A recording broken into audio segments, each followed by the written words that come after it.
¿Por qué te toca?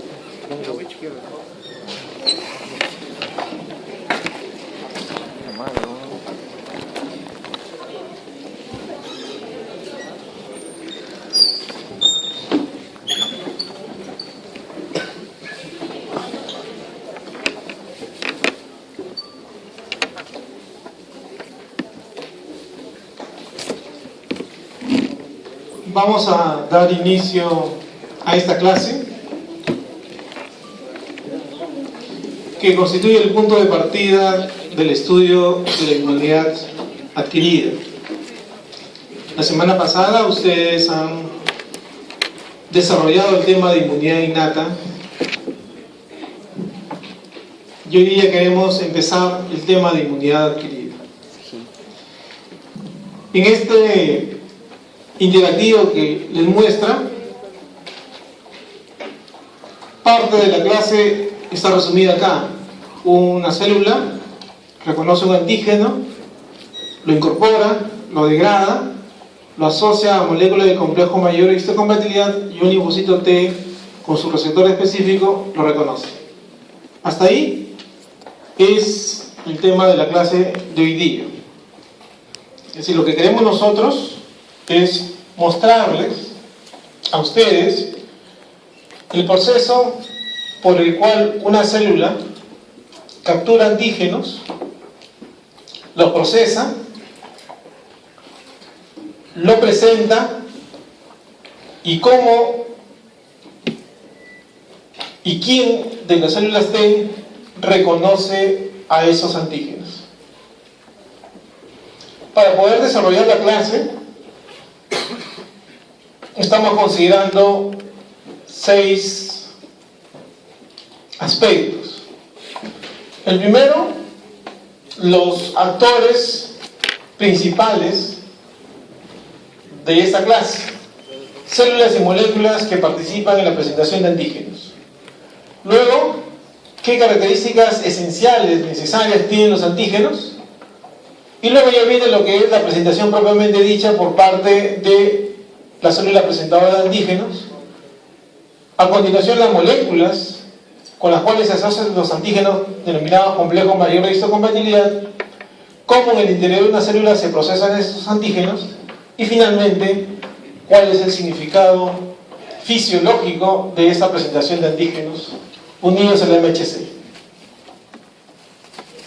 Vamos a empezar entonces hablándoles acerca de las células y moléculas participantes en la presentación de antígenos de naturaleza proteica.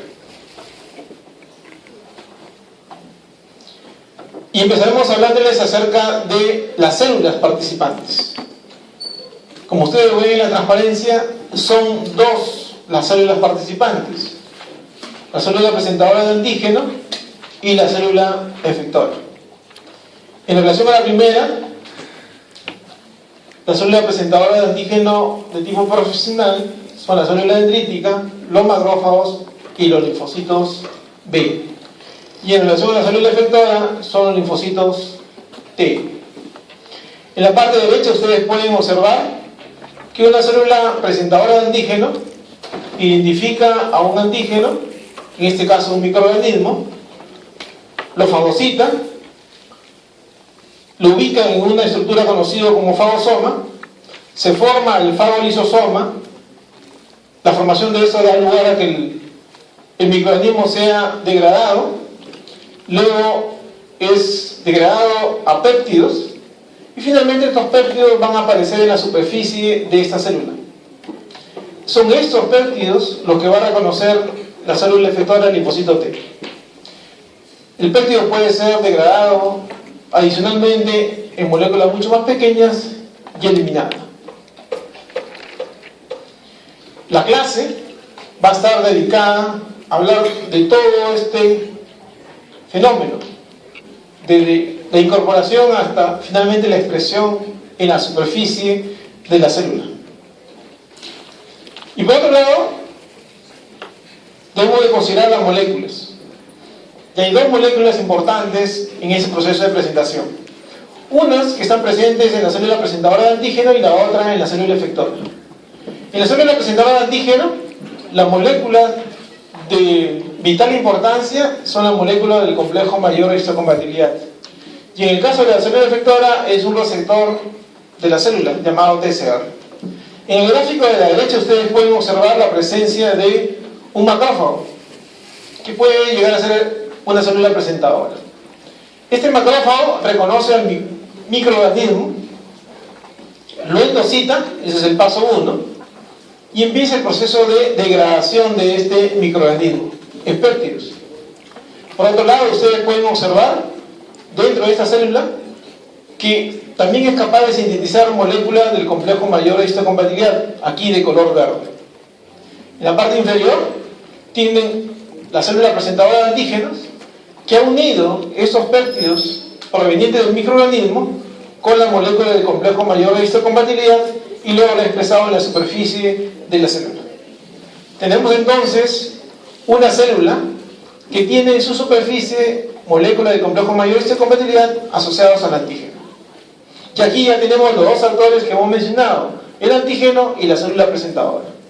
Y por otro lado, tenemos una célula T cooperadora, que es la otra célula interviniente en este proceso, que tiene en su superficie un receptor denominado TCR. Y es a través de este TCR que la célula T cooperadora puede identificar la presencia de este microorganismo porque está identificando una parte de él que está siendo asociado con el complejo mayor de histocompatibilidad.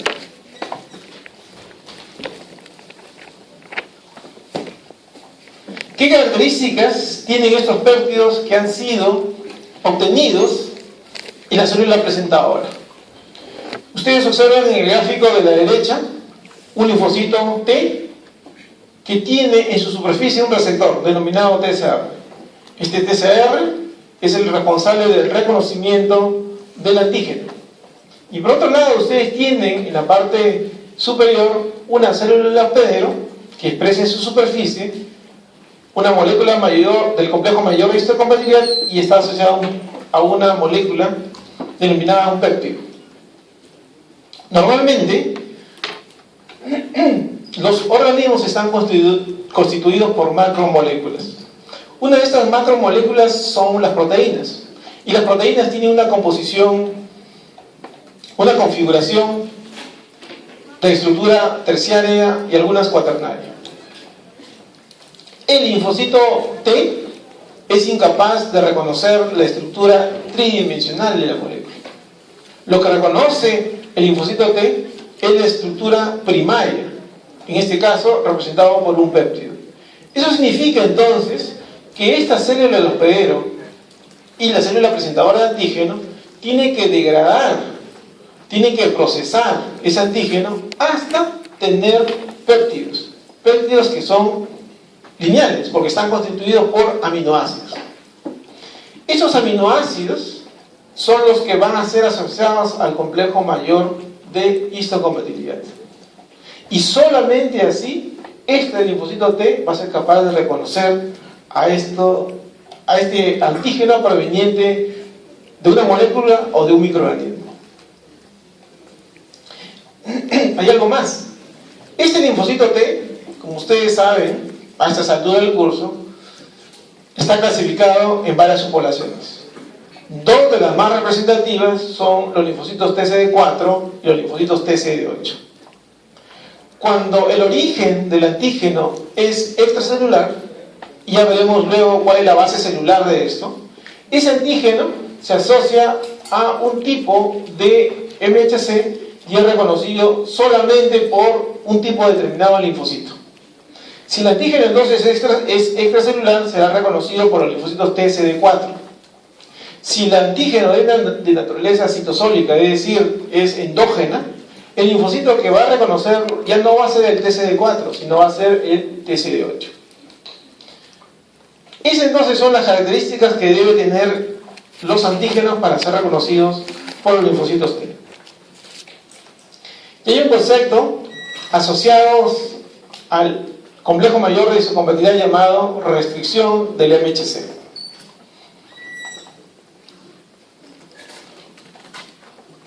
En la parte superior, en la parte izquierda tenemos una figura en la cual está representada una célula T con su receptor TCR. Y en la parte inferior, ustedes tienen una célula presentadora de antígeno que tiene en su superficie el complejo mayor de histocompatibilidad, aquí en amarillo, asociado al antígeno, en este caso denominado X. Este linfocito T tiene que ser específico para este antígeno para poder reconocerlo.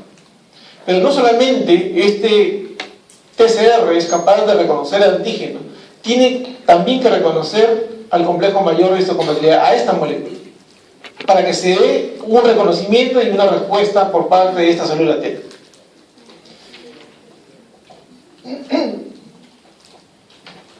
En el lado derecho de la diapositiva, ustedes pueden encontrar una célula T con un receptor para un antígeno. En la parte inferior, una célula presentadora de antígeno que presenta en su superficie el complejo mayor de histocompatibilidad asociado a un antígeno Y. Si este linfocito T tiene un receptor que no reconoce al antígeno Y, es comprensible que no haya respuesta. Eso es lo que uno espera, porque este linfocito T tiene que ser específico para este antígeno. Si no lo es, sigue su camino buscando el antígeno que le corresponda. En este caso, el antígeno X. Y estas dos primeras explicaciones probablemente resulten bastante claras para ustedes. Sin embargo, al mostrarles a ustedes la figura en la parte que aparece en la parte central, encontramos lo siguiente. El linfocito T tiene un receptor para un antígeno, en este caso para el antígeno X, que es el mismo que hemos usado para los gráficos anteriores. Y en la parte inferior tenemos una célula presentadora de antígeno que tiene una molécula de complejo mayor de histocompatibilidad y tiene un antígeno X asociado a ella. Si bien es cierto, esta célula T tiene un receptor para el antígeno X, que es capaz de reconocer el antígeno X, es incapaz de reconocer a esta molécula del complejo mayor de histocompatibilidad. Si es que no reconoce al complejo mayor de histocompatibilidad, entonces no va a haber una respuesta. A eso se refiere el concepto de restricción. No solamente tiene que reconocer el antígeno, sino también tiene que reconocer a las moléculas del complejo mayor de histocompatibilidad. ¿Cuándo se pueden presentar estas dos situaciones? Si ustedes tienen un ratón de laboratorio al cual infectan con un microorganismo, un virus por ejemplo, y ustedes al final aíslan una célula T específica para un péptido proveniente de ese virus, y luego lo enfrentan con una célula presentadora que tiene en su superficie el complejo mayor de histocompatibilidad que está unido con el antígeno, ustedes van a ver que al final, cuando ponen frente a frente estas dos células, esta célula T se va a activar. ¿Por qué se activa? Porque reconoce el antígeno y reconoce el MHC. Ahora, ustedes imaginen que infectan a dos ratones de dos cepas diferentes, una cepa A y una cepa B, con el mismo virus. Y ustedes obtienen de la cepa A una célula T que reconoce el antígeno X específicamente. Pero obtienen del ratón B, no del ratón A, sino del ratón B, una célula presentadora que tiene en su superficie un MHC y tiene el antígeno. Cuando esta célula T intenta reconocer este antígeno, probablemente reconoce el antígeno, pero no reconoce el MHC, por lo tanto, no reacciona. Entonces, tiene que reconocer simultáneamente el antígeno y el MHC. A eso se refiere entonces la restricción, de que debe reconocer a ambos, y esto es posible cuando entonces la célula T proviene de un individuo que tiene el MHC que esta célula también tiene en su estructura. Cuando esta célula proviene de otro individuo, no reconoce el MHC porque proviene de otro individuo, entonces no hay este reconocimiento y no hay activación de la célula T. Los antígenos, cuando llegan al organismo, pueden llegar principalmente por la piel, por el epitelio gastrointestinal y por el epitelio respiratorio. Este antígeno tiene necesidad de que sea reconocido por una célula de respuesta inmunitaria porque de no ser reconocido por una respuesta inmunitaria y ese antígeno constituir un microorganismo, este microorganismo podría proliferar y finalmente originar enfermedad en esa persona. Cuando ingresa por piel o epitelio gastrointestinal o respiratorio, las posibilidades de que ese microorganismo sea reconocido por un linfocito son muy escasas. Tendrían que en algún momento viajar por todo el torrente circulatorio para poder encontrarse, o por los vasos linfáticos para poder encontrarse. Evolutivamente, los vertebrados han desarrollado una estrategia para maximizar la posibilidad de encuentro del microorganismo con la célula que lo reconoce. Y eso es los órganos linfoides. Los órganos linfoides periféricos son los lugares donde concurren tanto la célula que lleva o porta el antígeno como la célula que reconoce ese antígeno. Entonces, cuando un antígeno ingresa a nuestro organismo, por alguna vía, existen células capaces de capturar esos antígenos y luego llevarlos al órgano linfoide más cercano. En el entendido que por este órgano linfoide más cercano están recirculando linfocitos, algunos de los cuales pueden reconocer a ese antígeno que ha sido llevado por la célula que ha capturado ese antígeno. Estas células que capturan antígenos son las células presentadoras de antígenos de tipo profesional. Y los lugares donde se produce este encuentro son los denominados órganos linfoides periféricos. El antígeno es llevado al ganglio linfático siempre que este antígeno ingrese por epitelio y tejido conectivo. Si el antígeno llega por la sangre, entonces es capturado por las células presentadoras y llevada hacia el vaso. De esa forma entonces se aseguran que esos antígenos puedan ser reconocidos por algún linfocito en alguno de estos órganos linfoides. Hemos hablado de la célula presentadora de antígenos. Las células presentadoras de antígenos son las células dendríticas, los macrófagos y las células B o linfocitos B.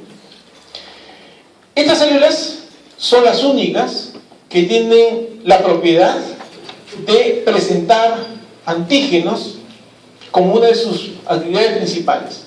Sin embargo, de estas tres células, la célula dendrítica es la única célula capaz de capturar el antígeno, procesar ese antígeno, presentarlo en la superficie a un linfocito T virgen, para que este linfocito T virgen pueda expandirse clonalmente y luego diferenciarse en una célula T efectora.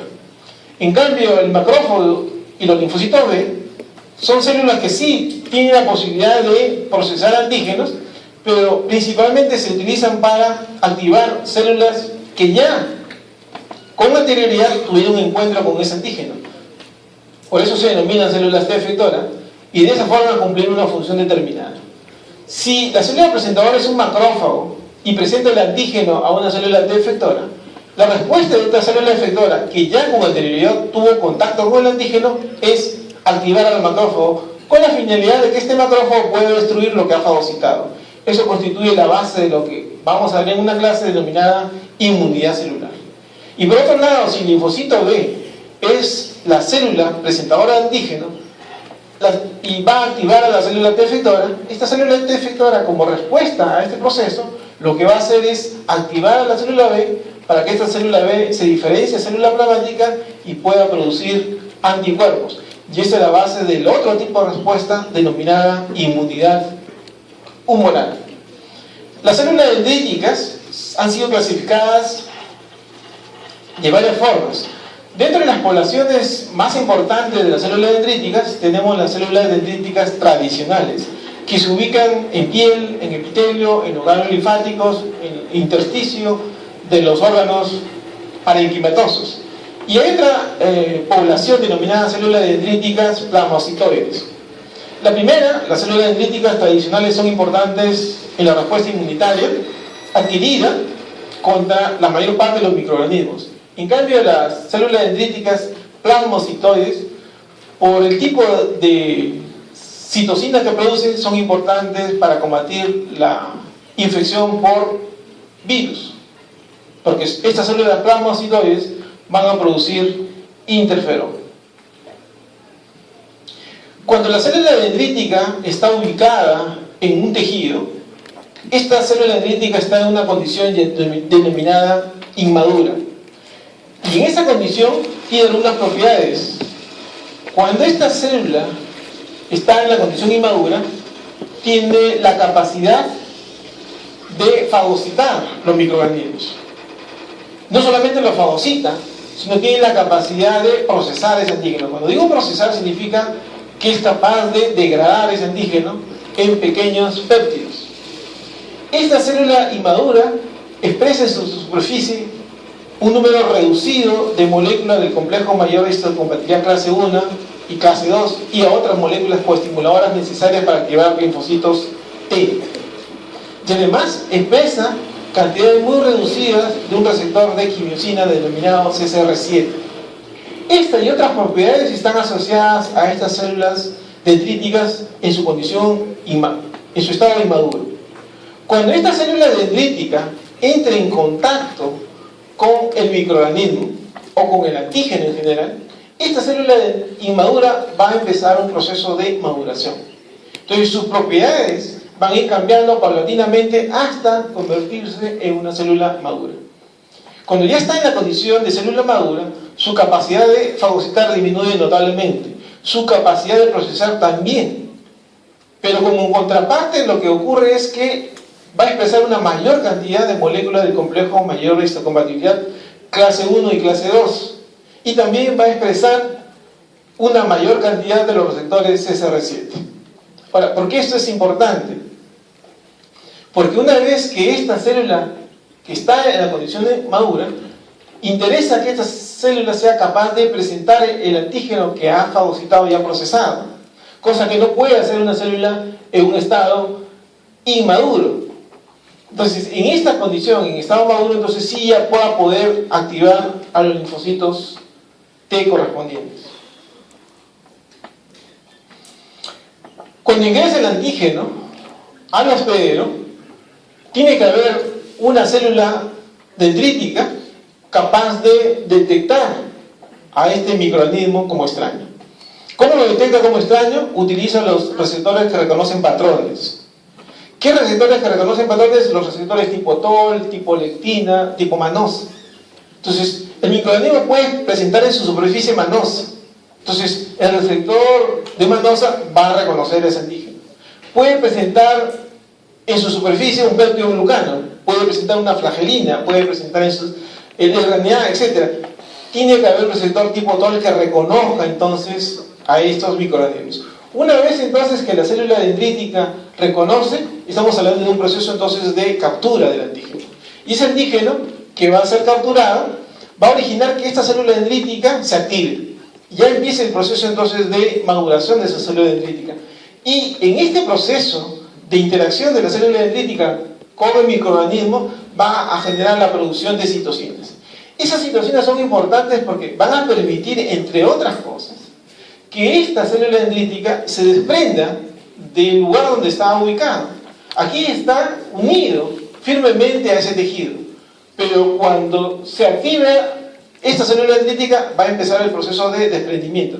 Y eso es importante porque esta célula dendrítica necesita viajar hasta un ganglio linfático más cercano. Además, esta célula dendrítica, en su proceso de maduración, como hemos visto, empieza a expresar una mayor cantidad de moléculas de clase 1 y clase 2, y empieza a expresar una mayor cantidad de CCR7. Ahora, este CCR7 es central en esta célula, porque en este ganglio, en el área de T, las células que están en esta ubicación van a producir dos quimiosinas, CCL19 y CCL21, y estas van a generar un gradiente y van a guiar a la célula dendrítica hasta esta ubicación. Esta célula dendrítica entonces, cuando empieza a migrar, incorpora en su interior el antígeno, lo degrada y luego lo asocia a la molécula mayor del complejo mayor de histocompatibilidad clase 1 o clase 2 y lo expresa en su superficie. Una vez que está en la superficie, entonces ya como célula madura llega a el ganglio linfático correspondiente. Y aquí entonces está a la espera de los linfocitos que van circulando y que van llegando.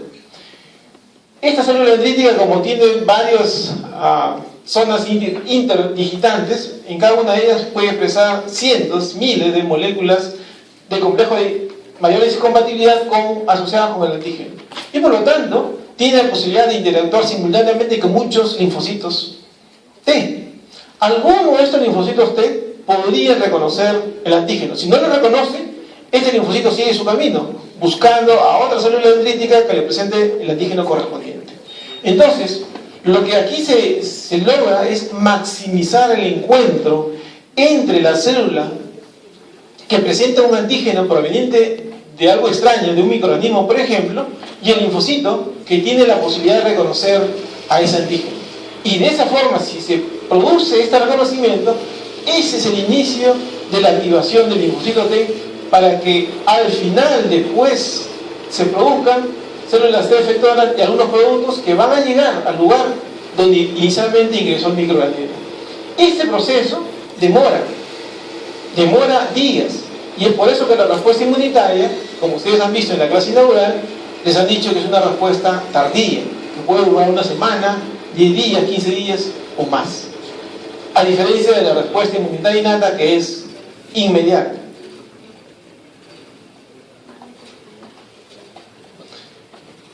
Ya hemos mencionado al inicio el complejo mayor de histocompatibilidad. Son moléculas que son sintetizadas por genes que están ubicados en un cromosoma de los vertebrados. Esta parte del cromosoma que tiene la información para estas proteínas se denomina un locus genético. Este locus genético fue descubierto cuando se hacían estudios de trasplantes, primero en animales y luego en humanos. Y debido a ello es que recibió el nombre de histocompatibilidad. Ese es el concepto de por qué este complejo recibe ese nombre. Los individuos, todos los individuos dentro de una especie determinada, generalmente tienen diferentes alelos del complejo mayor de histocompatibilidad. Es decir, que dos individuos no son iguales en términos del complejo mayor de histocompatibilidad. Y eso explica por qué cuando hay un trasplante, por ejemplo, que es un aspecto utilitario del conocimiento del complejo mayor de histocompatibilidad, se tienen que hacer pruebas en el laboratorio para saber si dos individuos son compatibles. Si dos individuos son compatibles, entonces se procede al trasplante. De lo contrario, se tiene que esperar para encontrar un donante que sea compatible con uno. Eso implica entonces de que los locus que gobiernan la síntesis de proteínas son locus diferentes. Y aquí está entonces un modelo de cómo fueron los primeros estudios de ese complejo mayor de histocompatibilidad. Tiene un ratón de la cepa A, al cual se le trasplanta piel de un ratón también de la cepa A. El resultado es que el ratón acepta ese tejido trasplantado, esa piel trasplantada. Tenemos un ratón de la cepa B, en este caso de un color oscuro, negro. A ese ratón se le trasplanta piel de un ratón de su misma cepa. Lo que es de esperar es que este ratón acepte ese tejido trasplantado. Entonces, tanto en el caso 1 como en el caso 2, no hay ninguna duda de que esto es lo que acontece, porque son del mismo individuo o un individuo genéticamente igual. Pero ¿qué ocurre en el caso 3? Tenemos una cepa de ratón A que recibe piel de un ratón de la cepa B. Si bien es cierto, es la misma especie, pero son dos cepas diferentes, es decir, desde el punto de vista genético son diferentes. Y entonces, lo que va a ocurrir es que al cabo de algunos días, 7 o 10 días, este ratón va a rechazar ese tejido trasplantado. Entonces, esta reacción está gobernada por los genes, por este locus del complejo mayor de histocompatibilidad. ¿Qué es, por lo tanto, el complejo mayor de histocompatibilidad? Ya hemos visto, desde el punto de vista genético, que es un locus que es responsable de la síntesis de proteínas que van a aparecer en la superficie de una célula. Entonces, estas moléculas en las células son las que van a estar asociadas a los antígenos que van a ser presentados a las células T. Aquí tienen ustedes una célula T, aquí tienen una célula somática. La célula somática tiene una molécula de complejo mayor histocompatibilidad clase 1 que está asociada con un antígeno. La célula T, esa de acá, es la que va a reconocer el antígeno y va a reconocer al complejo mayor histocompatibilidad.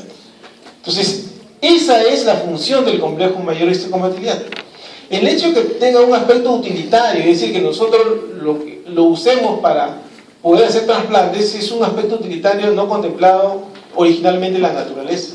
La naturaleza contempla la utilidad del complejo de asociar los antígenos para presentarlos a los linfocitos T. Hay dos tipos de MHC, 1 y 2. El MHC es expresado en todas las células que tienen núcleo, sin excepción. Todas las células que tienen núcleo entonces expresan en su superficie complejo mayor de histocompatibilidad clase 1. En cambio, el complejo mayor de histocompatibilidad clase 2 está restringido a una población relativamente reducida de células. Son las células presentadoras de antígenos, estas que dijimos al inicio, que son las células profesionales. Ya un grupo muy reducido de otras células, entre ellas está el linfocito T activado.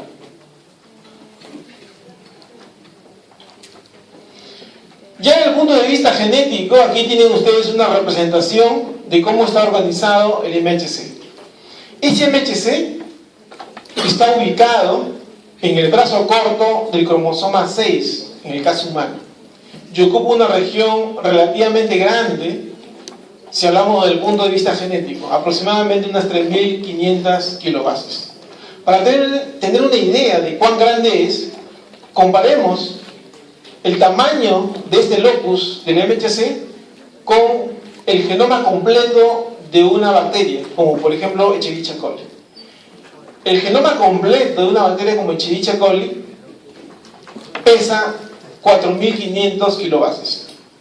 Y solamente el MHC en el caso humano pesa 3.500 kilobases. Eso hace entonces de que es una región relativamente grande en el caso humano. El MHC, el complejo mayor de histocompatibilidad en el caso humano, se denomina HLA. Si fuese de otra especie, si fuese por ejemplo de cerdos, se denominaría SLA. Porque cerdo en inglés empieza con S. Si fuese de cabras, fuese GLA, porque cabras empieza con G y así sucesivamente. La excepción es el ratón. En el ratón, el MHC es H2. Esa es la denominación. Bueno, en el caso humano entonces, el HLA contempla tres regiones. La de clase 1, la de clase 2 y la de clase 3. Debido a que la clase 3 no está involucrada en la presentación de antígenos, no va a ser considerada en esta clase. Solamente vamos a considerar la clase 1 y la clase 2 que sí están asociadas a la presentación de antígenos. En la clase 1, como ustedes pueden ver, están presentes los genes de esta clase, denominados HLA, HLA-B y HLA-C. Cada uno de estos genes codifica para una proteína denominada alfa. La proteína entonces es la cadena alfa y es uno de los componentes de este HLA tipo 1 en el caso humano. En el caso del HLA clase 2, son varios los genes que intervienen en el procesamiento del antígeno, pero son tres las moléculas principales asociadas a la presentación del antígeno. Estas son el locus DP, el locus DQ y el locus DR. A diferencia de lo que ocurre con la clase 1, este locus tiene dos o más genes. En el caso del DP tiene el gen A y el gen B.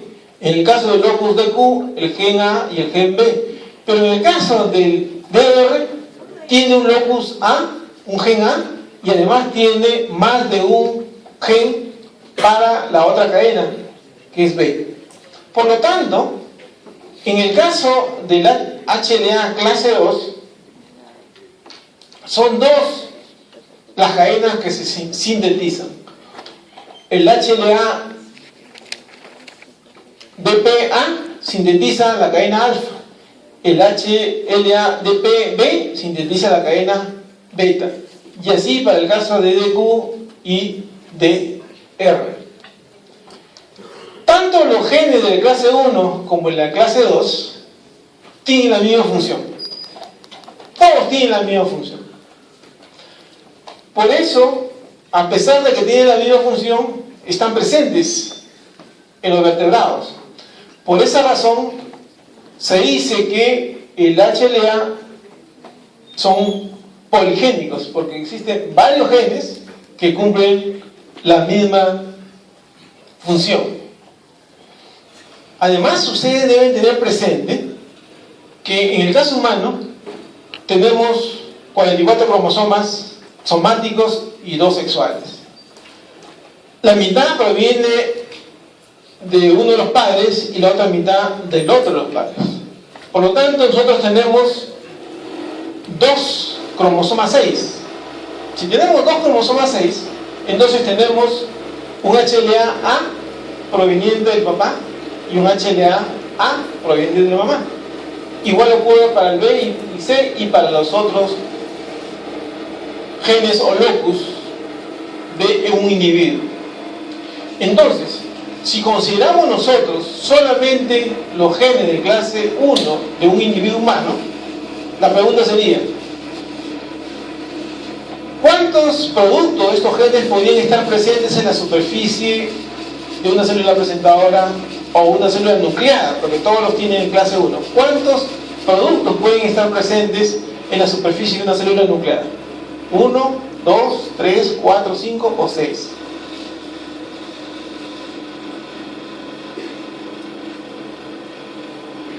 La respuesta sería: ¿cómo se heredan estos genes? Si uno es dominante sobre el otro o no. Bueno, los genes se heredan y se expresan codominantemente. Se expresan codominantemente. Y entonces salían las posibilidades de expresarse tanto el A paterno como el A materno. Entonces las combinaciones en el caso de clase A son 6. 3 provenientes del papá, 3 provenientes de la mamá. En el caso del HLA clase 2, las posibilidades también son codominantes, pero aquí existirían más combinaciones, porque son muchos más genes.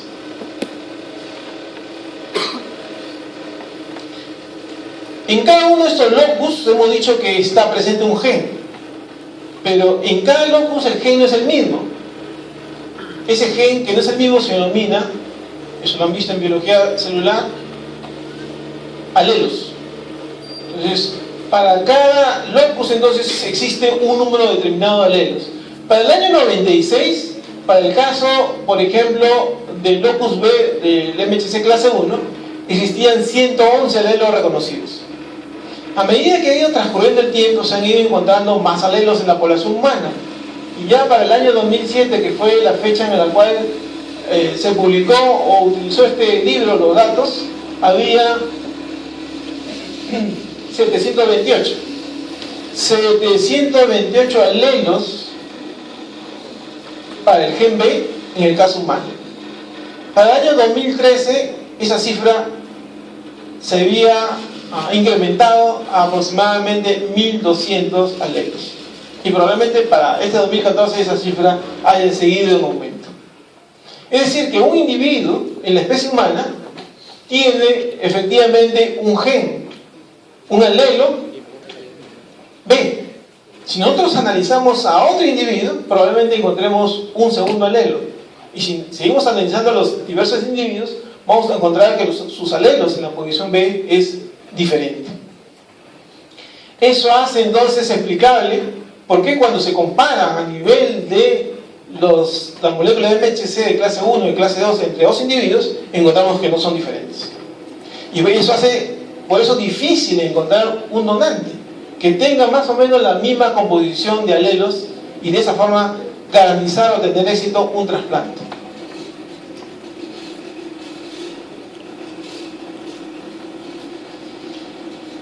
Esa característica del complejo mayor de histocompatibilidad recibe el nombre de polimorfismo.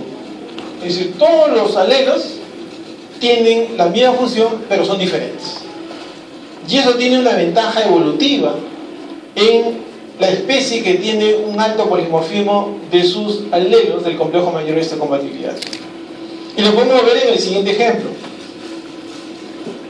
Imaginen ustedes por un momento que todos los individuos de la especie humana tienen solamente un alelo para A, un alelo para B, un alelo para C, igual para el complejo de clase 2.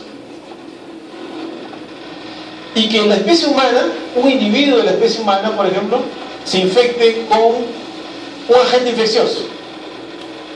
Entonces, la célula presentadora captura ese agente infeccioso, lo procesa y luego lo presenta a la superficie asociado, por ejemplo, con MHC clase 1. Entonces, en la superficie van a estar representados diferentes péptidos provenientes de ese microorganismo. Pero al tener solamente un alelo en la especie humana, o sea, ese individuo, por ejemplo, puede que no reconozca alguno de los péptidos presentados por la célula presentadora. Si no lo reconoce, no hay respuesta. Y si no hay respuesta, ese microorganismo se puede reproducir sin control y finalmente matar a ese individuo. Bueno, ya mató a un individuo, y usted dirá, pues no importa. Pero ¿qué pasa si infecta a un segundo individuo que tiene la misma composición antigénica que el otro? También se morirá. Y como todos los humanos, en este ejemplo hipotético, tienen la misma estructura, todos moriremos. Entonces, ocurriría que se extinguiría esa especie. El hecho de tener polimorfismo garantiza que si un individuo de la especie, su alelo no reconoce al antígeno, habrá un segundo individuo que podría reconocer, o si no, habrá un tercero, un cuarto, un enésimo. O sea, siempre existe en la población la posibilidad de que un individuo sea capaz de reconocer el péptido del patógeno y poder eliminarlo. Esa entonces es la utilidad o la explicación de por qué existe un polimorfismo en el caso de la molécula del complejo mayor de histocompatibilidad. Bueno, ya hablamos de polimorfismo, ahora hay que ver el producto de estos genes de HLA clase 1 y clase 2. En el caso de la clase 1, está constituido, como dijimos, por una molécula que es sintetizada por el gen A, B o C. Esta molécula proveniente de cualquiera de estos genes tiene esta estructura, una cadena alfa. Esa cadena alfa es codificada por estos genes y tiene 3 dominios, alfa 1, alfa 2, alfa 3. El dominio alfa 1 y alfa 2 en su plegamiento origina un surco o hendidura donde va a estar ubicado el péptido que se une al complejo mayor de histocompatibilidad. La otra molécula que no es codificada por el complejo mayor de histocompatibilidad, es codificada en otro cromosoma, es la beta 2 microglobulina. Esta beta 2 microglobulina se une a alfa 1 y le da estabilidad. Le da estabilidad para que pueda incorporarse en esta molécula el péptido correspondiente. En el caso de la estructura de la molécula de clase 2 es similar, también es un heterodímero unido no covalentemente, pero en este caso, a diferencia de la clase 1, las dos moléculas, los dos polipéptidos, son codificados por genes de la región 2. El gen A codifica al polipéptido alfa 1, perdón, alfa, y el otro gen, el B, codifica para el polipéptido beta. Ambos, el alfa y el beta, se van a plegar en dominios. El dominio alfa 1 y el dominio alfa 2 para la cadena polipeptídica alfa, y el dominio beta 1 y el dominio beta 2 para la cadena beta. El dominio alfa 1 y beta 1 se van a plegar de tal forma que van a dejar un surco donde se va a alojar el péptido que luego va a ser presentado a las células T.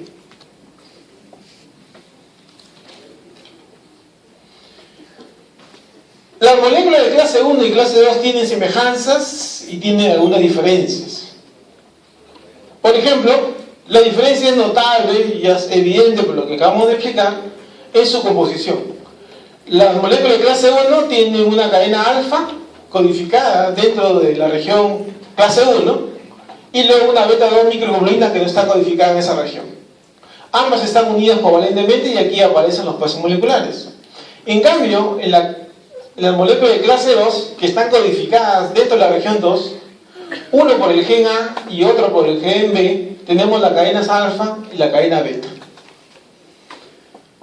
Los lugares donde se ubican los residuos peptídicos provenientes del microorganismo procesado, degradado, se ubican entre los dominios alfa 1 y alfa 2 en MHC clase 1.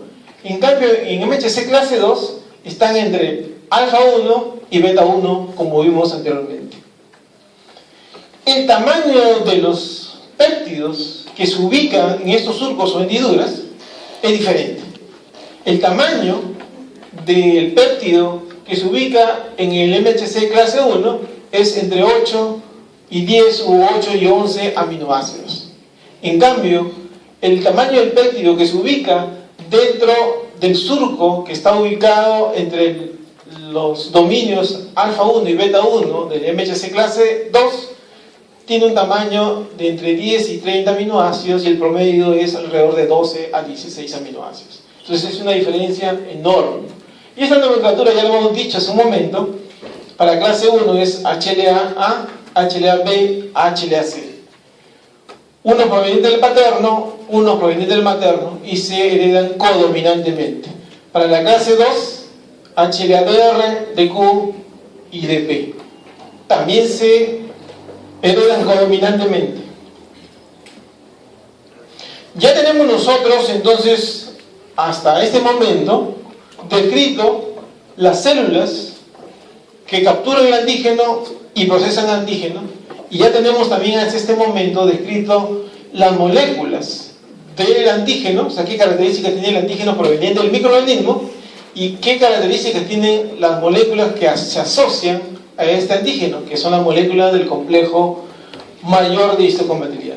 Ahora vamos a ver qué pasa en el interior de la célula para que se puedan asociar estas dos moléculas y ser expresados en la superficie celular. Ustedes ven que aquí aparecen las dos vías de procesamiento de los antígenos. Significa que esos antígenos tienen que ubicarse en algún momento en el interior de las células para ser procesadas. Por ejemplo, empecemos con el gráfico de la parte inferior.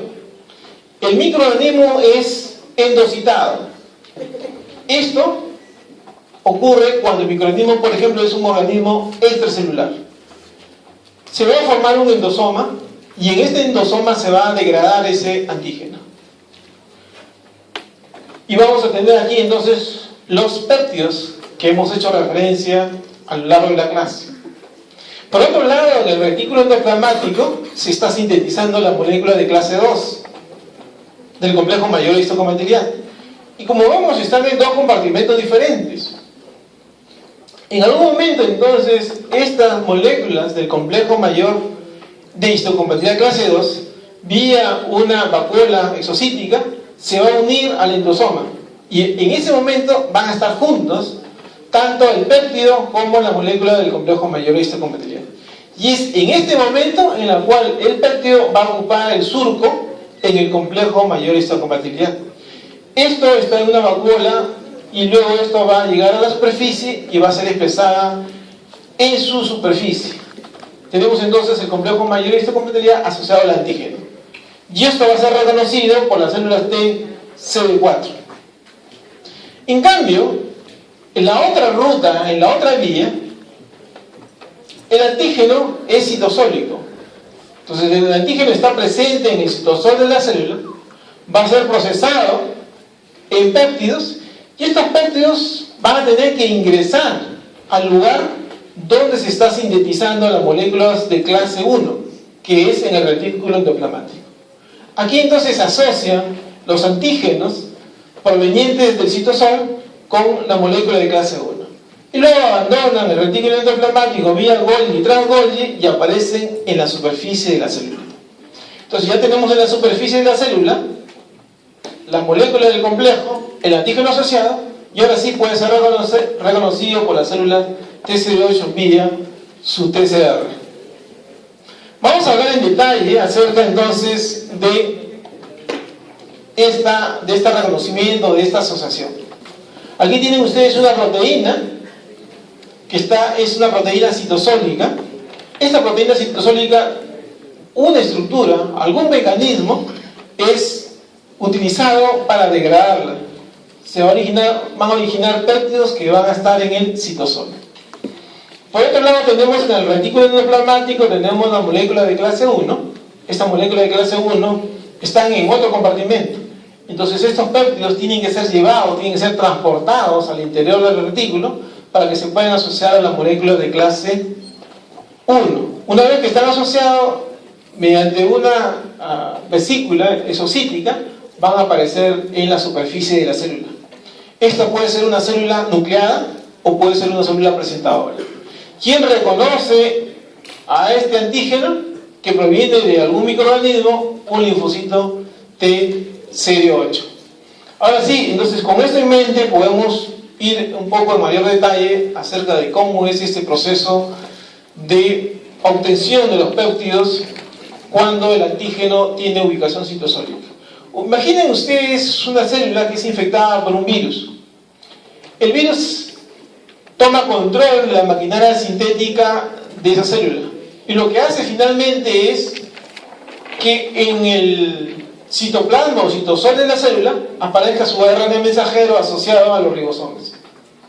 ¿Con qué finalidad? Con la finalidad de que la célula le provea de la proteína de su cápside. Entonces, eso que ustedes ven acá corresponde a la proteína de la cápside del virus. ¿Dónde está produciéndose esto? En el citosol. Entonces, tenemos unas proteínas citosólicas. Y ese es el mecanismo comúnmente utilizado para presentar este tipo de antígenos en la superficie de la célula. Sin embargo, hay una excepción. La excepción puede ser que el microorganismo sea endocitado y aparece una vacuola, como vemos acá, un fagosoma. Si el microorganismo tiene la posibilidad de abandonar el fagosoma con un mecanismo de escape a su destrucción, porque a continuación se va a añadir los lisosomas, van a degradar a este microorganismo, entonces el microorganismo busca evadir ese mecanismo que tiene la célula para destruirlo. ¿Y qué hace? Abandona ese fagosoma. ¿Cómo puede hacerlo? Hay una bacteria llamada Listeria monocytogenes, que está asociada a aborto en mujeres gestantes. Bueno, esta Listeria monocytogenes, como mecanismo de evasión, tiene la formación, la síntesis y luego la formación de un poro en la superficie de este fagosoma. Y por ese poro abandona el fagosoma. ¿Y dónde se ubica? Se ubica en el citosol, con la finalidad de evitar ser reconocido por el sistema inmunitario. Entonces, si esta bacteria abandona el fagosoma, se va a encontrar en el citosol y entonces se van a poder obtener antígenos provenientes de esta bacteria que están en el citosol. La célula, como parte de su metabolismo normal, va a sintetizar miles y millones de proteínas. Algunas de estas se plegan correctamente y van a cumplir una función determinada. Otras de estas proteínas van a ser plegadas incorrectamente y por lo tanto no van a cumplir una función adecuada. Entonces, estas proteínas tienen que ser eliminadas. Estas proteínas provenientes de un microorganismo, como un virus, como una bacteria, también tienen que ser degradadas. ¿Y cómo hace entonces la célula para reconocer que estas moléculas, estas proteínas, tienen que ser degradadas? Los marca. Eso se denomina una ubiquitinización. Hay una proteína llamada ubiquitina que se une covalentemente a estas proteínas y las marca. Eso es la señal entonces para que una estructura conocida como proteasoma degrade a estas proteínas marcadas, ubiquitinadas. Y de esa forma entonces tenemos péptidos. Y estos péptidos tienen que luego abandonar el citosol, llegar al retículo endoplasmático, unirse a la molécula de clase 1 y vía Golgi y trans-Golgi aparecer en la superficie de la célula presentadora, de la célula nuclear. Aquí tienen ustedes entonces el proceso de ubiquitinización. Tiene la proteína y tiene la ubiquitina, una reacción dependiente de ATP. Y aquí tienen entonces la proteína marcada. Esta proteína marcada entonces va a ingresar a esta estructura conocida como proteasoma. El proteasoma es un complejo proteico complejo que en su parte interna está constituido por enzimas. Entonces, cuando esta proteína ingresa a este proteasoma, estas proteínas, estas enzimas, degradan a esta proteína y van a producir estos péptidos. Y estos péptidos están en el citosol y necesitan entonces ser transportadas hacia el retículo endoplasmático. ¿Quién realiza esa función? Esta proteína conocida con el nombre de TAP. TAP1 y TAP2 entonces pueden transportar estos péptidos del citosol hacia el retículo endoplasmático. Asociadas a esta etapa existen otras proteínas que cumplen una función diferente. Tenemos aquí nosotros la célula nucleada que tiene su retículo endoplasmático. En el retículo endoplasmático se está sintetizando el complejo mayor de histocompatibilidad clase 1. Había dicho que se está constituido por dos moléculas, la cadena alfa y la beta 2 microglobulina. Primero se está sintetizando la cadena alfa, y la cadena alfa es inestable cuando está sola, entonces tiene que ser estabilizada. Una de las formas de estabilizar es su unión a una chaperona llamada calnexina. Entonces ahí se estabiliza la cadena alfa, se evita ser degradada. En la medida en que se va sintetizando beta 2 microglobulina, hay la posibilidad de que en algún momento esta beta 2 microglobulina se una a la cadena alfa. Cuando esto ocurre, se ocurre esta unión y ya se forma la MHC clase 1 completa, se desprende la calnexina. Aquí tenemos la calnexina desprendida, ya tenemos aquí en amarillo la molécula completa. Pero esta molécula completa tiene un surco vacío y sigue siendo todavía inestable y necesita incorporar en este surco al péptido. Entonces lo que hace es, se ubica cerca a donde está la molécula de transporte, TAP. Y la molécula que hace el puente, que permite acercar a la molécula de MHC clase 1 a TAP, es una denominada tapacina. Entonces tenemos la molécula de complejo mayor de histocompatibilidad cerca a TAP vía tapacina. Entonces, en algún momento que se van a producir los péptidos, estos péptidos van a ser transportados por el TAP y van a poder unirse al surco del complejo mayor de histocompatibilidad. Hay otras dos moléculas importantes en el proceso de estabilización de esta molécula de complejo mayor de histocompatibilidad ya completa, como son la calreticulina y la ERP57. Una vez entonces que tenemos nosotros aquí ya incorporado el péptido dentro del MHC clase 1, el siguiente paso sería que este complejo antígeno MHC vía vesicular llegue a la membrana. Pero lo que puede ocurrir es que este péptido es muy grande, no son estos 8, 9, 10 o 11 aminoácidos, es un poquito más grande. Entonces ahí puede intervenir esta, que es una enzima, la ERP57, que corta a ese péptido en el tamaño adecuado. Y de esa forma, ahora sí, cuando tiene el tamaño adecuado, este complejo MHC proteína o péptido va vía esta vesícula exocítica llegar a la superficie y puede ser presentada entonces al linfocito TCD8. Hay una condición denominada presentación cruzada de antígenos a linfocitos TCD8. Nosotros hemos visto en la última parte de esta clase que normalmente los antígenos de origen citosólico son presentados por MHC clase 1 a los linfocitos TCD8. Pero ¿qué pasa, por ejemplo, si una célula dendrítica fagocita a una célula somática infectada con un virus? Si la fagocita, la vía natural, común, de procesamiento de ese antígeno que está en el interior de esta célula somática es que se asocie a molécula de clase 2. Pero la célula dendrítica es la única célula que tiene la propiedad de generar a partir de esta célula que está infectada con un microorganismo, generar péptidos que van a ser asociados